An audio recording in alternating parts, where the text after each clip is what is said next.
Salut Pierre, rebonjour. Rebonjour Fabien. Donc on prend la suite du tuto précédent. Si vous ne l'avez pas vu sur le piano noir de Native, qui était dans la complète 13, et là on passe sur une nouveauté de la complète 14 dans Contact 7, Piano Colors. Donc Piano ça Colors. c'est une banque...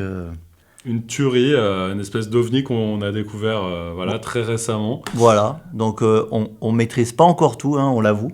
Ah ouais, on se plonge dedans à l'instant, mais il y a tellement de choses à faire. Voilà, donc ce qui est cool encore une fois dans Contact 7, c'est que là vous voyez, si vous cherchez un son de piano, hop, direct, vous avez tous les sons de piano qui sont répertoriés ici. Enfin en tout cas les sons pianistiques. Donc je clique ici sur Piano Colors, je vais prendre un preset et on va découvrir cette interface. Voilà, déjà il est assez joli. Très beau visuel. On va peut-être déjà parcourir les presets, voir un petit peu ce qu'il a dans le ventre. Donc soyez pas surpris, on s'éloigne souvent du son du piano, hein. Comme je disais dans la précédente tuto, on est plutôt sur les bruits de lutherie, on s'approche de très très près des cordes, des pieds du piano, du bois aussi, et on joue beaucoup sur les répétitions, je dirais presque qu'on est sur une percussion de temps en temps.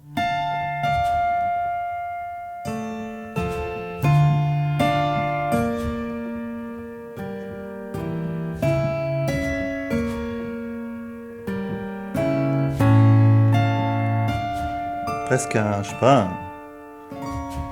clavecin, non? Ouais, on est sur un clavecin, une sorte de clavecin, mais avec encore tous ces bruits étranges et gênants qui se déploient en dessous. Je vais te charger un C'est magnifique. autre preset, e-piano stéréo, voyons ce que c'est. Allez, qu'est-ce que c'est ça? Oh. Ah oui, comme si on rentrait dans le corps d'un Rhodes un petit peu, hein, c'est ça, hein. Carrément.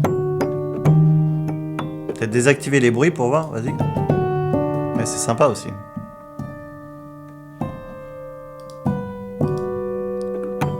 Peut-être les baisser un petit peu. Je les monte.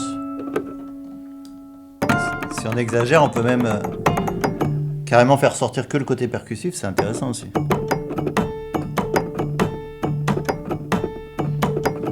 Ça me fait penser à Kinetic Toys, qui était dans les premières complètes. Chorus, allez. Bon, c'est beau ça aussi.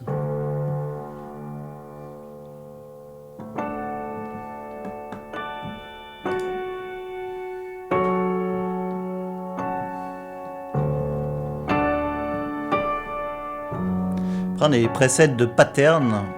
Hop. Énorme.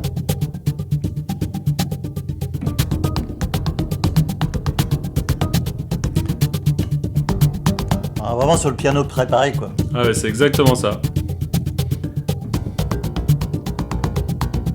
Donc on imagine tout ce que ça ouvre comme possibilité pour la musique à l'image ou la musique de spectacle. Hein. Énorme. C'est hallucinant. Alors, si j'enlève les noise pour voir. Baisser les particules. En fait, on retrouve les particules de noir si je clique dessus. Voilà, on a exactement la même interface en fait. C'est ça. Mortel, je peux le régler la durée. Ouais, c'est la même chose. Ouais, on a vraiment la même interface mais avec des esthétiques beaucoup plus poussées, beaucoup plus sombres. Ah, ils sont à l'envers, excellent.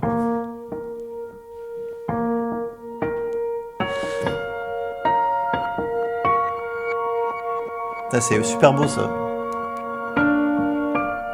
C'est pas mal, c'est visuel, c'est marrant, excellent.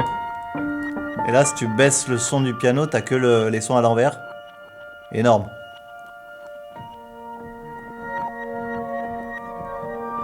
C'est abusé.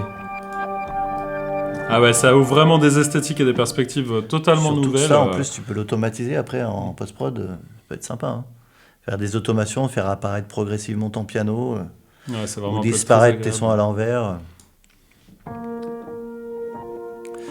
Donc en gros, on a deux couches en fait qui génèrent le son à chaque fois. Si on enlève les particules, voilà, et les bruits, c'est vraiment ces deux couches un petit peu, une percussive et une autre, on va dire tonale, pardon, qui permet de créer le son, quoi.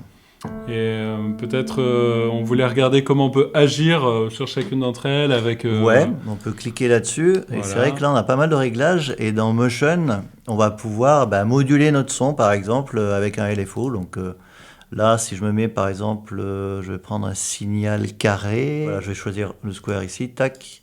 Voilà, donc donc le LFO, on va le synchroniser sur le tempo pour agir, par exemple, à la noire. Et on va le faire agir sur ce qu'on veut. Donc, par exemple, le volume.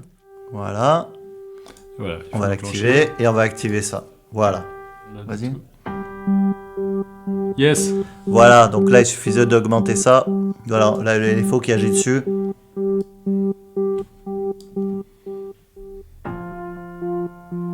On peut mettre plusieurs LFO en même temps, hein.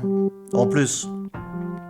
Un qui va agir sur une couche et l'autre qui va agir sur l'autre. Par exemple, si je me remets en square sur celui-là, toujours en square, ici dans destination, je vais aller par exemple sur le pan.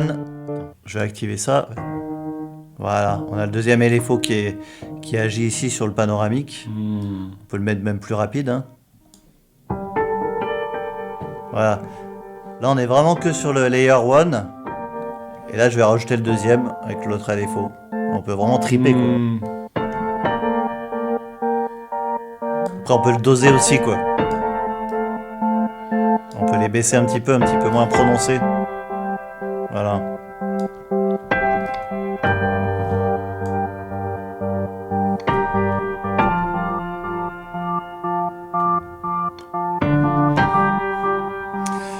On peut y passer des heures là. Ouais, on peut y passer des heures, c'est ça. Mais donc n'hésitez pas à rentrer en fait. Hein, vous cliquez ici sur Layer 1, Layer 2 et vous avez voilà, tous ces LFO qui vous permettent de moduler vos sons. Vous pouvez les activer, les désactiver. Voilà, vraiment, on peut régler les noises, l'arpégiateur également. Bon, on pourrait passer 1 heure dessus et on retrouve les particules comme on a vu tout à l'heure. Effectivement, l'interface n'est pas si loin de noir, donc on n'est pas complètement dépaysé. Après, on sent que c'est des nouveaux paysages qui s'offrent, mais ça vaut le coup de découvrir. Hein. Ah mais grave, là c'est vraiment très... Ça fait partie des belles surprises voilà, de la 14e suite. Eh bien, merci Pierre pour ces belles notes de piano. Et puis à très bientôt. À très bientôt Fab. Salut, ciao. Salut.